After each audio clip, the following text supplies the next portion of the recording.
what was it? So how are you doing with your social distancing? What's that? In all reality, I don't really have to worry too much about that. You, on the other hand, well, that's a different story. Yeah, well, there's greater incidence up in here. Look, So I'm older than you, so I have a higher risk. oh yeah, it's okay, old man. Yeah. It's perfectly And, fine. Speaking about that, though, I guess that's a pretty decent segue. hmm Is the idea that I had is in terms of health, because let's be real, we're gonna have to talk about the elephant in the room at some point. Looking at you, virus. Looking at you. How do you think the concept of hygiene is going to change after this? of hygiene. Well, I Yes. think people are going to be a lot more aware of things like washing their hands. So just for hygiene, Mm. and and perhaps not touching their face. So I know that just from a perspective of hygiene, I wash my hands every time I come in the house now. Hmm. And if I go in some place, I come out and I wash my hands. Like if I go in the supermarket, I either have gloves on or I wash my hands. So I think eventually the gloves, people won't be wearing the gloves. No, I think that'll be the first. The gloves and Yeah, masks are going to be the first to go. yeah. The mask, the mask's going to be here for a while, and there's this mentality. It's not going to be so much mandated, but people are going to do the masks for a while, Mm-hmm. and they were, because and like say for instance, they've been doing the mask in China for like, oh God, at least 11 years, and so I think that will come around. I think that the other thing will happen is if they get a vaccine, and B, um, when it gets to be a thing that it's not deadly. So, because what's going to happen is, and this will probably happen maybe before they even get a vaccine, is that they'll just get better at treating it. So it'll happen. You'll get it. They'll give you some medicine for it, and you'll be sick for a few days, and that'll be over. And so then people will just live with it, because that's the big scare now is that a large, not a large, but a certain segment of the population gets it and they die, and that's a little bit all over the place. Like it impacts some people more than it does others, Mm-hmm. but at the same time, it's like they perfectly healthy, you know 25 and 30-year-olds have gotten it. That's not been the norm, but it's happened and they've died. And as well as now they're seeing something in children that it looks like they have Kawasaki disease, and it seems to be related to the virus. So there are a lot of things that they don't really know, and I think as they know more about it, people will get relaxed. But I would bet that people are going to be really, really uptight about it for at least the next 6 months. And some people will be a little bit more relaxed than others, Mm-hmm. So I'm thinking, because I typically go away at Christmas time, and I'm like, okay, am I going to be able to go? And we normally rent a spot in Virginia Beach, but now this year we're saying we're not going to rent a spot because we can either go to someone's house um, in Maryland or someone's house in Florida. So if it's in Maryland, I'll drive. So it's an 8-hour drive. It's not really a big deal. Oh no, I And can see that. I can see that only because of the concept of that. But if you're like thinking of December trips, I don't see how they're going to be affected because, well, that's next year. Uh, my personal take on the whole thing is people are probably going to follow their new hygiene procedures for about 3 to 4 months, most likely.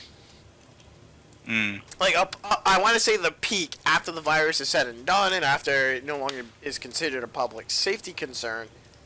People will keep up the hygiene for about 3 to 4 yeah, months, and I'd say probably the peak at 4 months, and then after that, it's people are going to slowly stop being. They're going to go back to their general hygienic yeah, hygiene way. Yeah, I mean, I think people will return, but they won't. Right now, there's heightened awareness, so everything is, everybody's talking about it. You think about it. I come out of a store and I think that did I make sure I wash my hands? Like I have hand sanitizer in my car, and I'm like, okay, let me make sure that Yeah, but you're weird like that because you believe that you have to be out of the house every bloody 5 minutes, otherwise you'll expire. you don't know, right? Plus the other part of that, So for me, is that typically this time of year, I'm planning. I've got plans on a certain weekend that I'm going to go and do this for during the summer. There's some things out in Western Mass that I wanted to do, and so so many of those things have been canceled. Hmm. So it's difficult for me to not have plans. To not say, hey, you know what, next month. I mean, it's just in the time that you've known me before this. I've always got plans to go and do something. Oh, I'm aware. Trust me. I'm 100% aware. Yeah. Yeah, I guess so, huh? That's why I said every 5 minutes, if you're not outside your house, you are going slowly mad. I understand this. Where on the other hand, it's like, I don't really care to leave. Like, maybe today I went to the gun range. Yeah. But luckily, the gun range that I go to is a members only, and not many people are there, so I don't have to worry too much about that. It's a lot of, for me personally, I think tomorrow I might be going out to do some basic grocery shopping, and like that's about it. So I'm not really, when it comes to hygiene and all that. To me, I just do what I do. Like, my hygiene routine isn't going to be changing, where I just wash my hands when you're supposed to, after I touch every single person, because, every single person that shakes my hand, I just like, great, I'm going to have to wash my hands, because God knows where that hand has been. But you were like that. You were like that anyway, weren't you? Yeah, I really was. So, like, my routine isn't going to change, but I like I said, around that 4th month peak, I feel like a lot of people's routines are just going to slowly revert back to normal, where they'll occasionally wash their hands, or, during the season that they know they're going to get sick, they're going to be a little more aware of it. Yeah, and I mean, and again, and what's key, and what'll be key is, as things kind of start to open up, because that's starting next week, some things are going to start to open up a little bit more, and so they'll be relaxing the stay-at-home thing, and so people will be, they'll be cautious, but I think that as the summer wears on, and and depending on what happens with the virus, because it can, once people start going out, if it blows up, because a lot of areas that are already they're letting people do other things, the virus is actually, they're getting more and more cases. Oh yeah. So I fully suspect if the virus doesn't get killed by the summer heat, which it may not, because certain areas, like I believe Texas and Arizona, are still witnessing cases. Right. So it's very obvious right now that the summer heat might not be bothering the virus. In which case, this is where I think my biggest problem is. Not that anyone's gonna care, but this is my biggest problem. The only reason why we're opening up stores is because, on a general understanding, people are not gonna stay inside during nice weather, due to our jobs, which we're not gonna be going into. We see that. I mean, I especially me, where I have to deal with the general public a lot. People are calling us more for travel directions and whatnot, and it's only increasing by the day as the weather is nice. And I think the government sees this as an opportunity to mostly go, there's no way you guys want to listen. You're definitely not going to listen once we get to summer. So the only other solution is to let things open up, and if it gets bad, then we're going to have to enforce martial law because, well, Yeah, and the real concern there is, if they do that, is that if the second wave comes, say they open things up and things get bad, they could end up being a lot worse than they are this time around. Oh yeah. And if that's so if that's the case, there's the risk. Now there is a segment, I think, of the population that doesn't care about that because they want their businesses to thrive. Oh yeah, no, there And definitely is. For example, I might actually bring a good friend on here. So in a moment, actually, give me 5 minutes. We will be right back here. yeah, let's not add anybody today. Maybe let's just add somebody the next term. Oh no, it's not that. I actually want to go take a 5 minute break because my throat is killing me. Because I want a drink of water. Because unlike someone who has a drink of wine, not going to mention names around here. Cough, cough. I haven't really drank anything since I got home after the gun range. So, All right. Well, go get your drink. I'll go get my drink. It's all right. Well, I'm back. All that fun jazz. So what I was saying important? Oh, right. No, there was someone else's opinion. I'll probably ask them if they want to join or not. But their general opinion is that they're a college student, and to them, they're just like, hey, I don't really care. If the government didn't close campus, I would be on campus already. They generally don't care about social distancing or the quarantine, which is very interesting. I'm not sure if this is every single college student's perspective, but from the few friends that I have that are in college, that seems to be their general opinion about it. Is that they want to be on campus because they're paying to be on campus. And I find that funny for a mentality that the only reason why they care is because they have to pay for it. Well, yeah, and for most of them, some of that's ending because they usually go off campus for the summer anyway, and come back on in the fall. So some of the schools are going to attempt to open, but then and again there are really differences of opinion about that whole thing. I mean, some people really want to be cautious, and there's some people, if I had a business and I wasn't making any money during this time, I'm sure I would be conscious of that. And that would influence what my opinion would be on there. Oh yeah. But I think that there is this thing about, and on the other side is the value of human life. And so while you might do well if you get it or whatever, if you take it over to your parents' house and you give it to Joe, he might not fare so well. And so it's not really always about us individually. It's like, who else are we going to impact? Oh, no, I'm not disagreeing with that.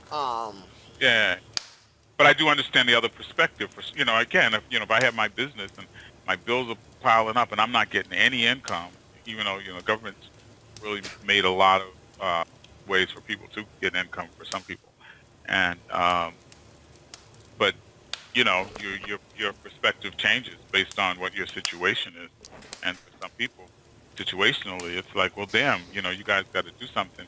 But I don't think everybody gets the magnitude of the whole thing, because it's almost like, well, I'm not seeing people dropping dead in the street, but yet and still, we've got 80,000 people that are dead. Well, I mean, I think, and it's probably more than that, but that's the ones that they've. Well, that's where you start to get into this unique situation of, give me a reason to care more beyond that, because for some people that really is the ultimate goal. It's that doesn't really matter to them, because the way they view it is, well, I am the important one, my concern is greater.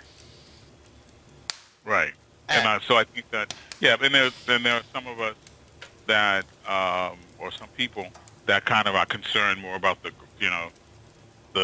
greater good. You know what I mean? That's kind of like, I don't want anyone to die, but and I don't want people to go out of business. So I get that, but I think that we've got to act with the science. We've got to get good facts and make good decisions. We can't stay shut down forever. We're gonna have to have some movement, there. We can't just keep printing money. I mean, the money printed does go burr. Yeah. And so that so there's some decisions that that have to be made. How do we have some businesses going, and how do we do it safely? And that's what we're learning. That's what the world is learning. Is how do we do that? So there's going to be something that we're not going to do.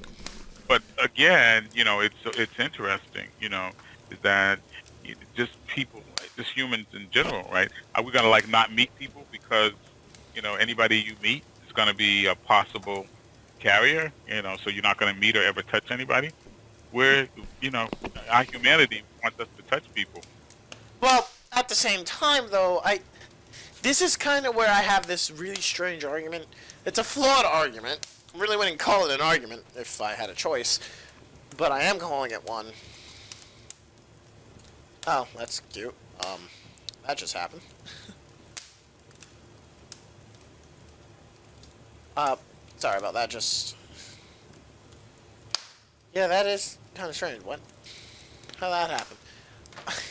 But anyways, back to what I was saying. It's just something that, my computer was doing. So, I understand that logic, but at the same time, I think this is the most I've ever talked about this bloody virus, too. At the same time, my particular perception is this isn't the first plague, I guess you could call it that, or pandemic humanity has suffered, and it surely won't be the last. So at that same time, we have to look at it as at a perspective of just be patient. Now, this is my own personal mentality, but then again, I also am the type of person that would go, hey, you really don't need to be out. Looking at you, Tristan. Then don't go out. Just because I think we actually had a conversation about this. Just because you want to go out does not change the necessity of need. If you desire to go out, but you do not need to go out, then don't go out. And I think people are having a difficult, some particular folk have a particular struggle because they try to make the need they try to make the want and give an excuse to be a need. Yeah. But I would say that for me, and even taking into account what you're saying, because I probably could stand it. I do go out more than I need to go out. But my going out is probably like 95% less than my normal out time is. Yes, but to what percentage is that? You get what I'm saying? Yeah, no, I get that, because it could be, again, there are plenty of times where, so I'll talk about some of the things that I don't do. I don't just randomly run to the store. What I try to do is I try Are you to sure not about go out. that? Because Well, I specifically... maybe a little bit. All right. I'm calling. I was going to say, I remember someone saying, oh man, I need to go to a gas station to grab a Mountain Dew can. And I'm like, did you really just make an excuse to just leave your house to go buy a Mountain Dew can? And you're like, I don't want to talk about that. I'm like, I thought so. But I'm very careful. When I go, I follow all the social discipline. Oh, I'm not saying you don't, but that is my... But you're saying that if the rule is to stay in, stay in. Well, I guess so. I get that. I think what I'm trying to say, and I think what you said is probably the best way I'm trying to say it, is you don't make what you want an excuse, turn it into an excuse to be in need. Because right. there are times where you definitely do need to go out. For example, those who do need to go to the hospital because of very, very important medical checkups, that's a different story. Because that's not about I want to go out, that's I need to go out. And in those cases, then that's fine. And I will even specify, like, for example, me and my good friend who's visiting, although I did not need to go out to the gun range, I still did. And that still follows my own philosophy of, although I shouldn't have, because I had no actual need to do that, I wanted to do that. And we could debate on the whole, well, the fact that there was no one there, the fact that no one is going. Yeah. But you're just talking on the surface that it wasn't something that you needed to do. You wanted to do it, and that's why you did it. Yes. And so that's not much different than me Going to buy wanting that to step into the Mountain store. Dew. No, and I'm not saying Right. I'm not saying it is different. But I certainly do that more often than you, because, and correct me if I'm wrong. So even if there's no pandemic going on, it is not impossible that you would stay in your house for a couple of days and not really go out. Yeah, I mean, I think, to be honest with you, I think the only time that I've ever really gone out was when we hanged out. Really? Yeah, like probably, unless I had to for groceries, or my mother specifically requested me to help her. Yeah. The only real times I've actually left my house to go out were to... Well, that's a lie to a degree. Hang out with your boy. Like, yeah, well, yeah, to hang out with you. But I'm saying though, that is a semi-lie. That's when I was in a relationship. I would go out more, but like by myself specifically, because I think that's what you're trying to really ask. Like currently me. Yeah. And in which case, if we're talking about current me, yeah, the only time I really left the house was if my mother asked for my assistance. I needed to go grocery shopping. My good friend Zeke would ask for me to come see him, or you, which you were like the weekly thing. Like that was like at the end of the week, I knew I was hanging out with you, and that was it. Like most of the week, I would just go home from work and do my thing. Okay. Which is why that dual hangout on what was it? Was it Thursday night? That one time we did, and I got dumbass drunk. Yeah. That was probably a very rare thing for me. So Yeah. So for me, and then take the pandemic out, and so it's a normal thing. Not as much when it's winter time, but even if I'm off work for a week or something like that, chances are, even if I'm sick, chances are I'm gonna get out. Like I've stayed in more now because I have days. Like I think maybe at some point I stayed in the house like 2 days where I didn't go out at all. So that's huge for me, just in the way that I tend to operate, because even on a weekday going back and forth to work, so it's not rare for me to be on my way home from work and say, oh gee, you know what, I think I'm going to stop over at such and such and grab a bite to eat, or I'm going to grab a drink at one of the neighborhood eateries or something, and do that. So I'm not always hanging out like with people, but like I'm out or I'm on a little adventure. I mean, it's like a Saturday, and I'm thinking, oh, let me, like even in the absence of knowing you, it wouldn't have been crazy that I would say on some Saturday, I haven't been to Battleship Cove in a while. Let me just go down there and check that out, and just get up and do that, or go to New York, or just do things. And so it's been a struggle to stay in, and it's more of a struggle to stay in than the social connection so much with people, because I can do okay not being around, like not going out, not hanging out with people. I like people, but I can do okay with that. I can hang by myself and have this wonderful time. Yeah, no, I could definitely see that. The idea of not being able to go when I want to, and where I want to, that's been difficult. So like on Sunday when I talked to you and I was out, I was going down to like downtown Boston. It was kind of like, okay, you know what? I haven't been any place north in 2 months, so I was like, I'm gonna go a little north of here, and I just needed to see some different things. And I shouldn't say needed to. I wanted to. Yeah, no, I get what you're saying. And in that perspective, like when I was in Boston Saturday, when I saw a huge farmer's market, and people just there, some of them wearing masks, some of them weren't, and I sat there and I remember saying this, I think I even said it to you directly, I'm like, why would anyone think this is acceptable right now? Yeah. It's like, I get it, again, Oh yeah. I understand the need to, as especially as a farmer. This is around the time you do want to start selling your product. I get it, Yeah. but this is one of those things where it's like we shouldn't be doing this, and on top of that, now we're introducing the virus to our consumption, and it's just, Yeah. especially a farmer's market.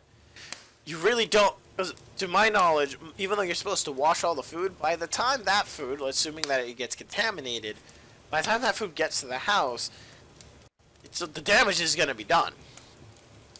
Yeah. So supposedly, and I'm skeptical here a little bit, is that so if you were to wash off the food, um, like it's difficult to catch it by eating stuff.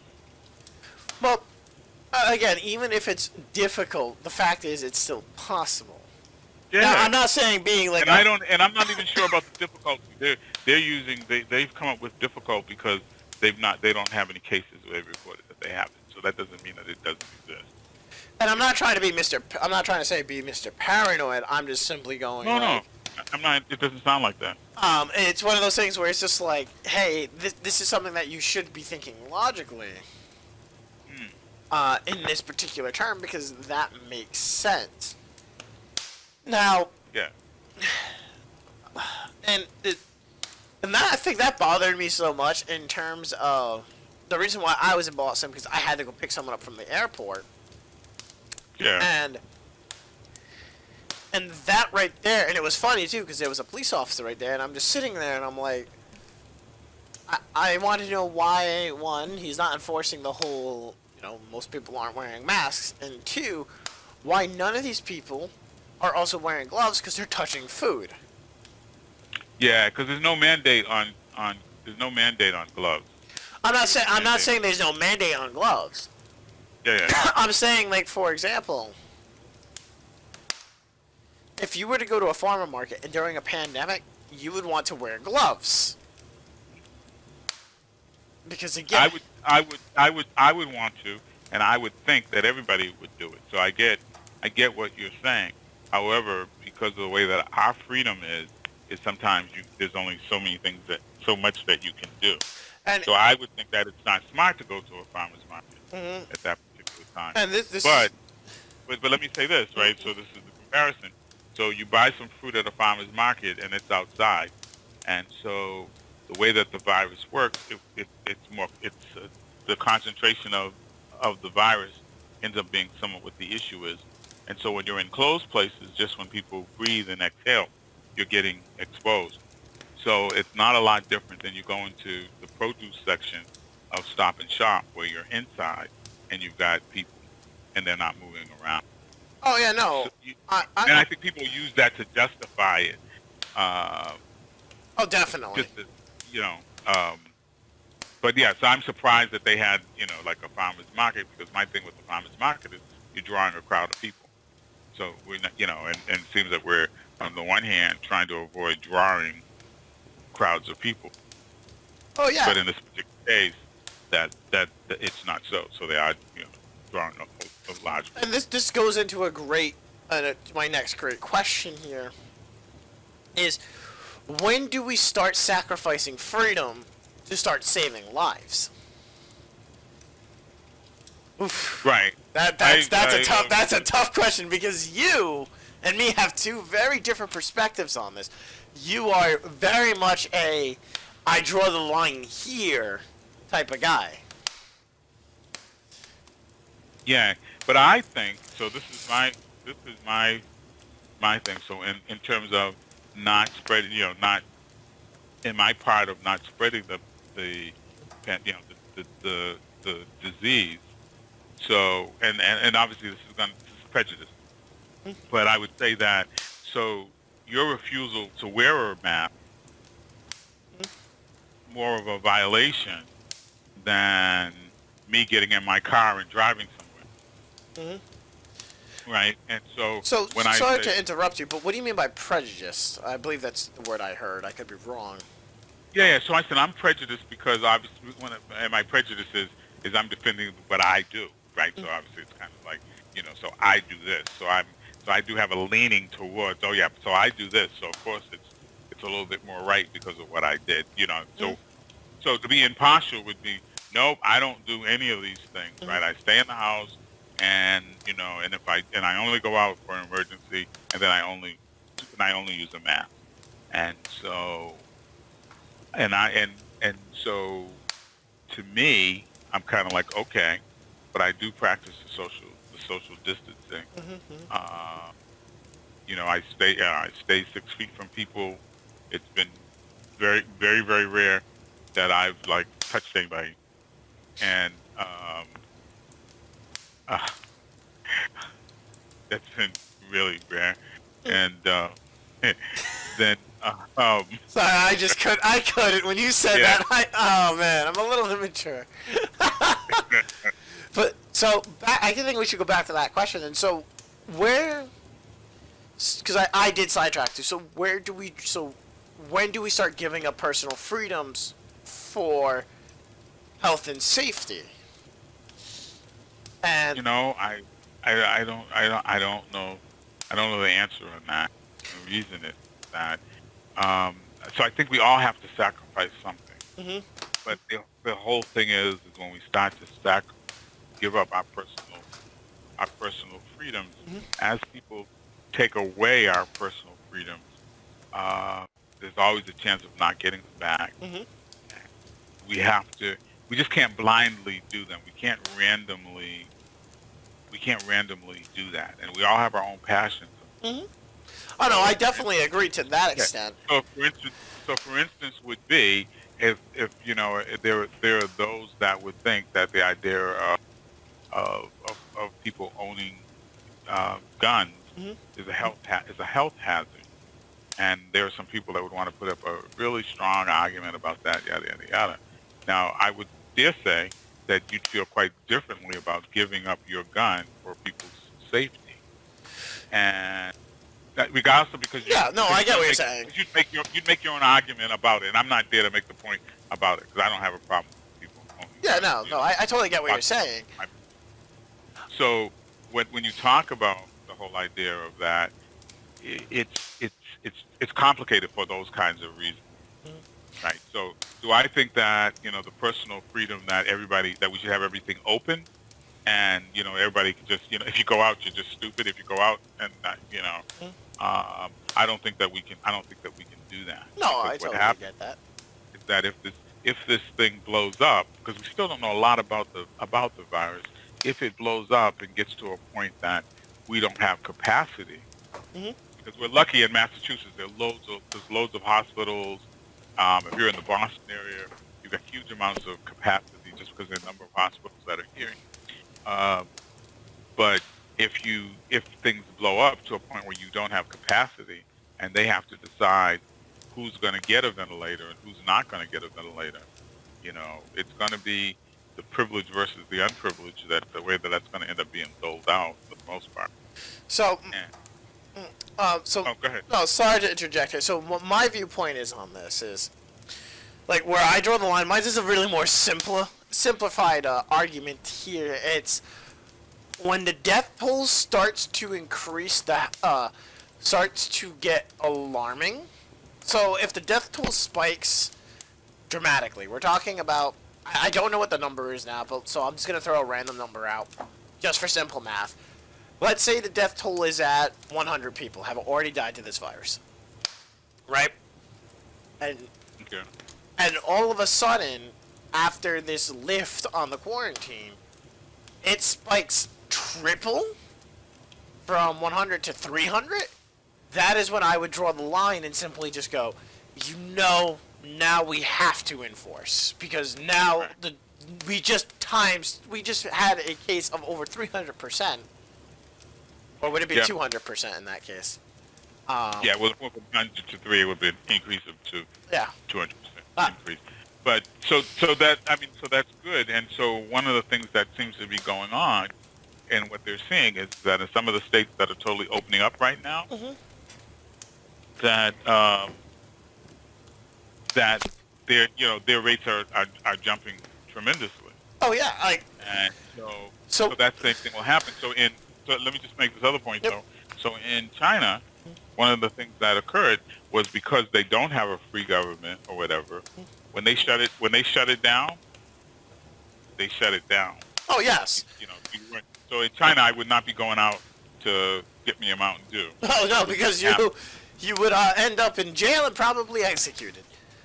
Yeah. Let's just be real. And so even in and even in some of the European countries, you had to have, I think even in France, you had to have like a permission slip to be out or something, So the American people don't tolerate that well, good, bad, or indifferent, or whatever.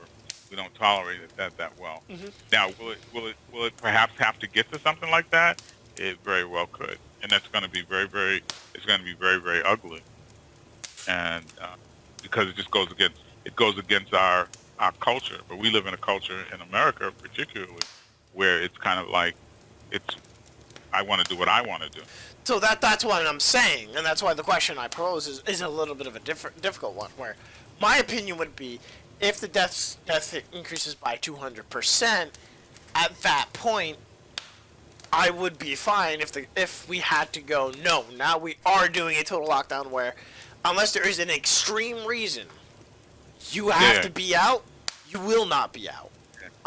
And so when you talk about the increase of 200%, so if we use the simple math and we're saying 100 versus 300, if we use something that's a little bit more realistic, is that right now we're at like 80,000. It's a little bit better than 80,000 deaths in the United States. So now it goes to 240,000, which is 3 times that, and some change. So when you start talking about doubling, for you to push it to that limit, we're talking about, another 160 people dying.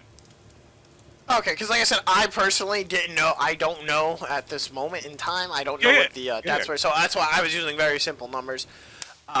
Actually, according to a simple Google search, apparently 82,246 people have already died to this new virus. That's actually kind of a huge number there.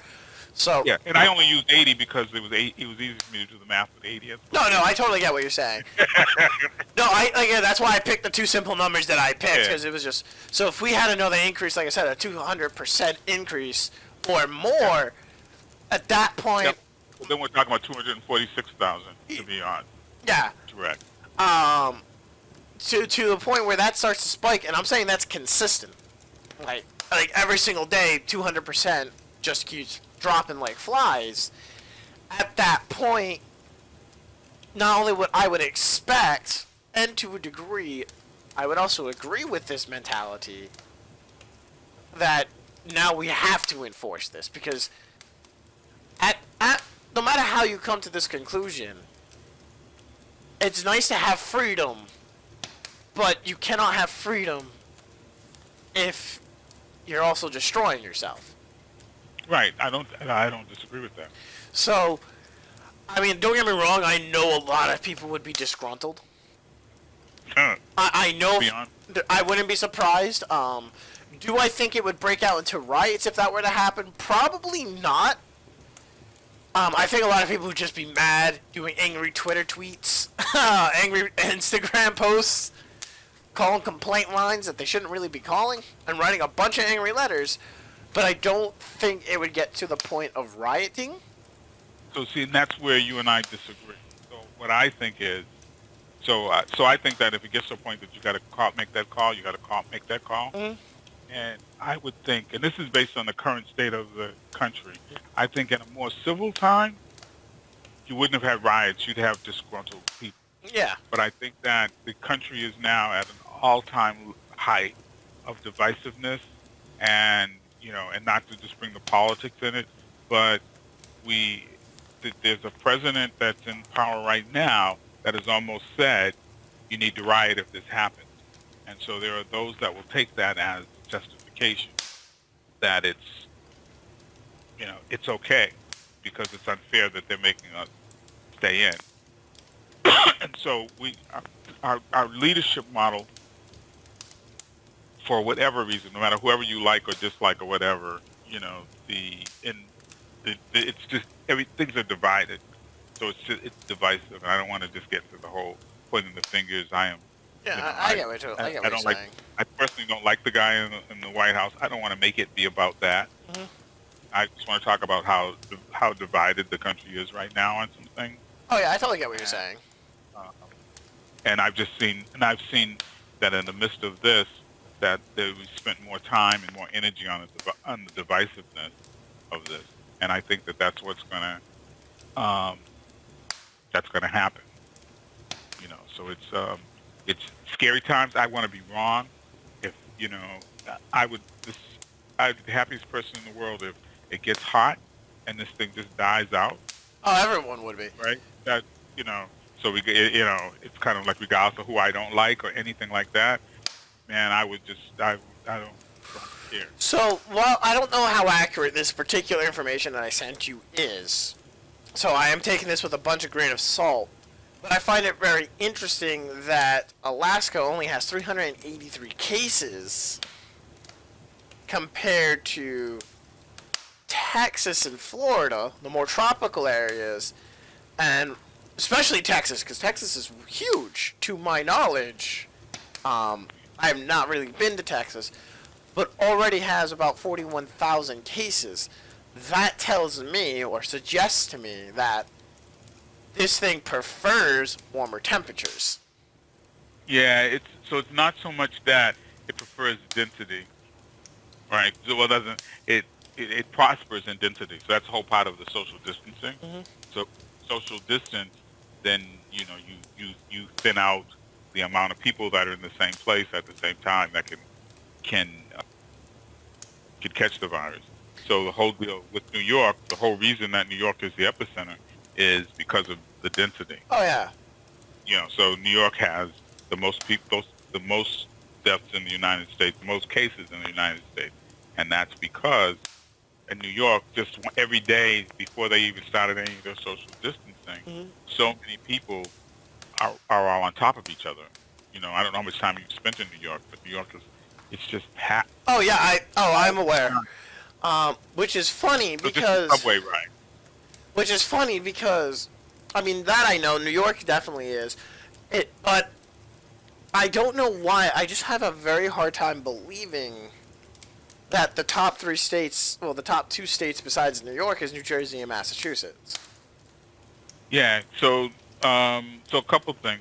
So they're East Coast cities. They both have a good amount of international travel, Mm-hmm.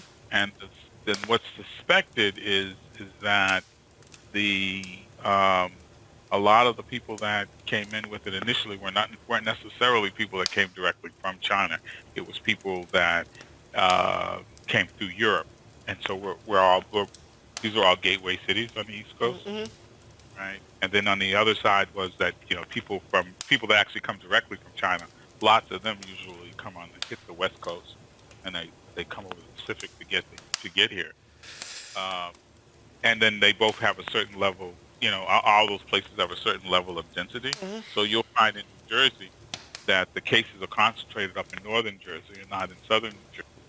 So when you look at New England, you'll see Connecticut with a good amount and all that. But you look Well, all the way up into Vermont, right? And Vermont has like some of the lowest rates in the country. I forget what the numbers are. yeah, like I said, that site that I sent you could definitely look at it. And I was looking at most deaths in the country because because again, that's mostly what my debate was. My question was on, not really catching it. Because if this thing didn't really kill anyone, it'd pretty much be a new cold. Right. People will be like, well, this is just a nuisance, but whatever. So the reason why it's more important is because of that. And that's why I'm saying I find it interesting. Because if we're talking about density, I would definitely agree with New York. But what about California? Well, you do have California. So you have like Los Angeles. They're actually increasing their. So a couple things with California. So California was earlier than the East Coast on doing their lockdown. Oh, okay. So for every day that you do that, you cut. You know, that exponentially that Mm. changes the number. But then on the other hand, LA Mm. is still not opening up, even though parts of California are opening up. They're not opening up till like July. Mm. So you still, within in your major cities, um, you still got some stuff going on there. And up in San Francisco, the Bay Area, they've seen their cases drop, but now they're relaxing things. So the whole thing is as they relax things. So just say like next week they start telling people, you can go out, you can do this, this, and this in Boston, in Massachusetts rather. Yep. And if everything jumps right up, then there's an issue. If things stay flat, it's not so much of an issue because you're saying that you're not. Okay, I get what you're saying now. And the deaths are kind of tricky because when you talk about deaths right now, death, people that are dying, usually these are people that got sick several weeks ago. Mm-hmm. So when you took, like if you cut off, if suddenly tomorrow the virus stopped being spread, right? Tomorrow just automatically God just said, okay, stop virus, and it stopped. And then what would happen is that you'd still have the deaths for a few weeks to come, because it takes 7 to 14 days to actually to become symptomatic if you're going to become symptomatic, and then you can deteriorate from there. Most people don't deteriorate; they kind of they can go home and they can take it and they'll recover. But the people that end up in the hospital, there's a progression, and the ones that are dying have very often been on a ventilator for a few weeks. So the deaths are always a few weeks back, and that's why you can't tell how good you're doing by the deaths necessarily. No, I get what you're saying. I do. Yeah, the key thing is hospitalization. Mm-hmm. How many new hospitalizations that you have, and is that number going up? Is that number down? So in this, okay, that makes sense. Well, I think we got the elephant in the room out for right now. Yeah. I think it's content in the corner that we put it. Yeah. But I can yeah, I guess I need to go to bed because some people have trouble getting up in. Oh my God, I'm going to slap you. I know. Cause I'm a little different, So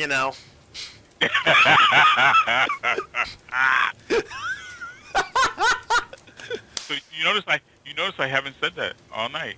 Yeah, I know. It was shocking. So one of us had to do it. Yeah. It was probably coming. Oh yeah, it definitely was.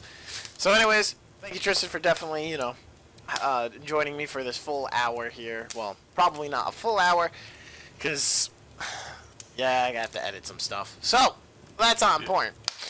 Yeah, it's been real. It has been. So we will probably do this again some other time. Other than that, hopefully with a better fireplace. Yeah, we'll work on that. Don't worry, I'll put 200 down this time, I promise. Anyways. All right, well, enjoy your night. Definitely. Yeah. And don't stay up late now. Oh, you know me. I'm gonna be up all night. Yeah. So, anyways, enjoy the rest of your day. All right. I'm gonna have another glass of wine, and I will be good. Well then, try to enjoy the rest of your night. All right. All right. Yep. Bye now.